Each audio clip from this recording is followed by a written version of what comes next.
I started my wedding photography business in 2013. It's been 10 years, which got me thinking, what would I do if I started my wedding photography business in 2023? So if you are starting your wedding photography business this year, here's what I would do if I were just starting out. First, you should absolutely be consuming and dissecting the work you admire. If you want to be a wedding photographer, I highly suggest following others' work that inspires you. I believe that the work we consume the most will inevitably inspire us, whether consciously or subconsciously. We will begin viewing images through our viewfinder based on others' work that we've consumed. But it's not enough to just follow people whose work you like and are inspired by. The second half is to dissect that work. Find patterns, things that speak to you. Is it the way they use light or color? Is it the couple's free-spirited posing a photographer like India Earl creates? Or the candidness of the wedding day in work found by John Dolan and Daniel Kim? Learn the pattern. Find what is speaking to you. Determining what that is means you can use it and have something to aim for when it comes to shooting and editing your work. Second, you need to practice. So many people say shoot for free, and so many also say to not shoot for free.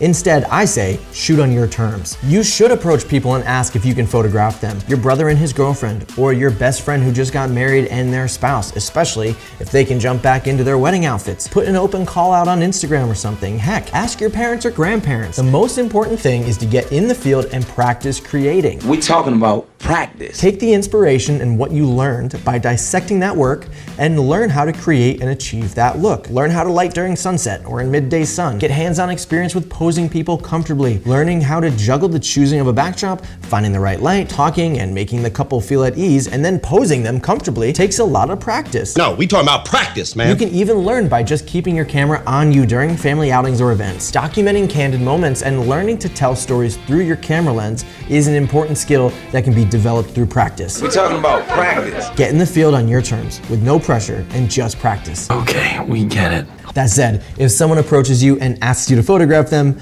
please definitely charge them some money. Take all of this a step further and set up a style shoot at venues you'd like to work at in your area. This will help get you portfolio images to use from that venue so you can show that you have some experience shooting in that space. Plus, you'll build connections with venues and vendors in the process. Third, you should start collecting reviews from people.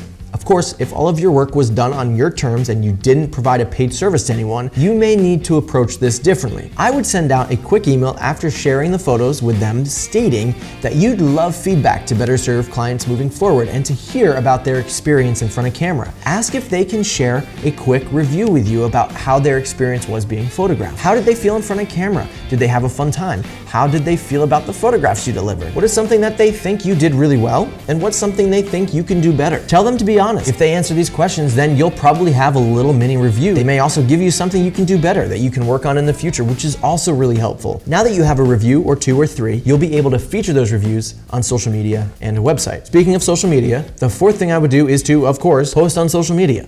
You'll want to dedicate an Instagram account to your photography, and this might mean creating a new account or turning your current one into your own photography brand. Begin posting reels, carousels, stories, get your work out there, tag the people you photographed, share reviews from the people you've photographed in a story highlight or as a post, create on TikTok, share your work and get it out there. Getting your work out to your immediate sphere of influence, like your friends, your parents' friends, your friends' parents, your coworkers, your former school classmates, and anyone else who is in your life at one point or another is all connected to you on social media. The more people who know, the more likely you will grow and get booked. Fifth is to build a website. I highly recommend using Showit, which is a completely customizable drag and drop website builder. You can customize your mobile layout as well, and the website builder is super intuitive and easy to use. Plus, there are a bunch of free templates, or you can purchase pre-built website from places like Tonic Site Shop or Davey and Krista or other Showit designers and plug in your info and photos and you're ready to go. I'd recommend getting a website that has a blog as well. Showcasing your work is important and blogging is helpful when it comes to people finding you online. We've built our entire business on our blog and it is the cornerstone of our marketing.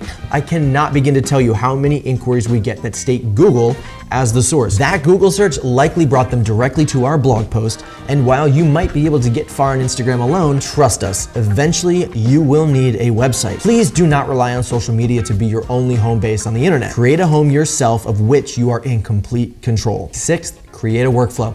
I'm not saying you need to go and invest in a CRM like HoneyBook or Dubsado immediately, especially when you have no money, but you should create a workflow of sorts. If I didn't have a client relationship management software like HoneyBook, I would use Notion.so and create a workflow in there that I can use to track each of my clients' progress. So I know exactly what I need to do for each client. This might sound pointless right now when you are just starting, but it's the equivalent of dressing for the job you want to have. Dad, I need to borrow some clothes. You wouldn't walk into an interview for an office job in a band t-shirt and ripped jeans. You'd walk in with a dress shirt, tie, and nice slacks. The same applies to our business. You want your business to operate as if it were already a well-oiled machine. So believe me, you do not want to realize you need to put a workflow in place after you have 20 clients you're trying to manage. Put the system in place before you get those clients so that when you eventually do have 20 or more clients at once, you can manage them all easily. If you want to grab resources like workflows and email templates, you can head to shop.josiahandsteph.com and use the code 2023 for 15% off any products. The link is in the description. Seventh,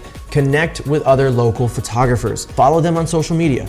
Comment on their work. Put the social in social media. Put yourself on their radar because you'll want to gain experience second shooting for them. They will undoubtedly be in need of a second at some point. So it's okay to DM them after you've interacted with them long enough on social to say that you love their work and that if they're ever in need of a second, you'd love to help them out. Gaining experience as a second where there is less pressure will prepare you to lead shoot a wedding on your own one day. But it's not enough to just start second shooting. Second shooting can be a little tough and some seconds misunderstand what it is they're actually hired to do. So if you want to learn how to not suck as a second shooter, or you would like to go behind the scenes at a wedding as a second shooter, you can watch both of those videos here.